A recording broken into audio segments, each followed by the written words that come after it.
Hey there, Johnny Daniel, your Stampin' Up! Independent demonstrator. So I figured I would start some videos about conquering hurdles because most of life is how fast you can adapt and what you can do the best to make things work, right? So we got to live creatively so we can still accomplish what we want to. So, like me, I decided to have a great fall and not bounce correctly. We'll just say that. So for today, I'm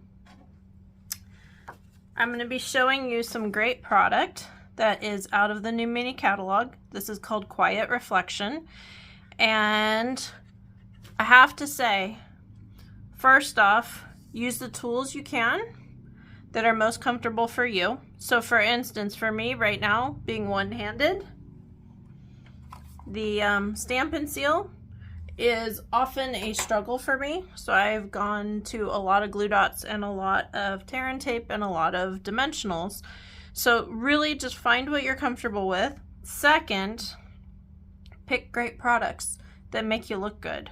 So this Quiet Reflection, this is actually a patent pending, and this is an etched stamp that creates like a 3D with one single stroke. So with all that being said, I have a piece of basic white thick cardstock. This is cut at 8.5 by 5.5 and scored in the middle at 4 1/4.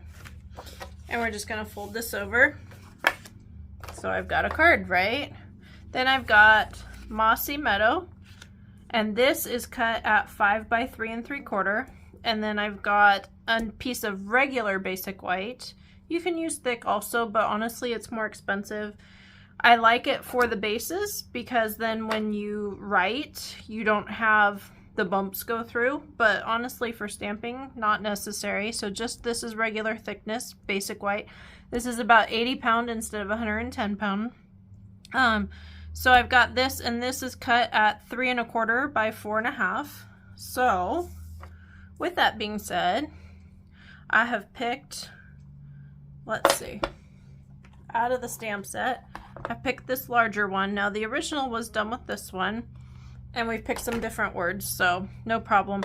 Now one of the things I noticed, first off, I want to make sure this is the right way, because being one-handed right now, I'm not going to have a lot of time because it's going to take me a little bit more time to flip it over because I don't have a second hand. So what I want to do is flip it the correct way, and instead of putting the stamp onto the ink, because if it sticks, I just don't have as much flexibility, right? So I'm going to place it here instead, and I'm just going to get this nicely inked up. And like I said, it takes me a second to flip it over, and we're gonna do like this. And I'm gonna ink it really good, and then I'm just gonna knock it off with my, what I call my doorstop. And then I'm just going to put You're on My Mind down here. If you want something longer, if you want something brighter, you know, whatever, right? But there you go. So great card, right? Now, could you add to it? Of course you could. You could add embellishments to it. You could add Wink of Delicate to it. You could emboss it instead. I have noticed with this though, with the distinctive, it's very hard to actually get a good embossed image because it's not deep. So you may not want to do that. All right, so I'm gonna hold my dimensionals, 1, 2, 3, 4, and one more in the middle. Now, this one, I'm going to purposely not put them in the same place so it doesn't stack up on top of each other. So I'm going to go 1, 2, and I'm going to go 3, 4. See how they're not going to line up and stack on top? So you just got to figure out what's going to work for you so you can keep creating and keep going.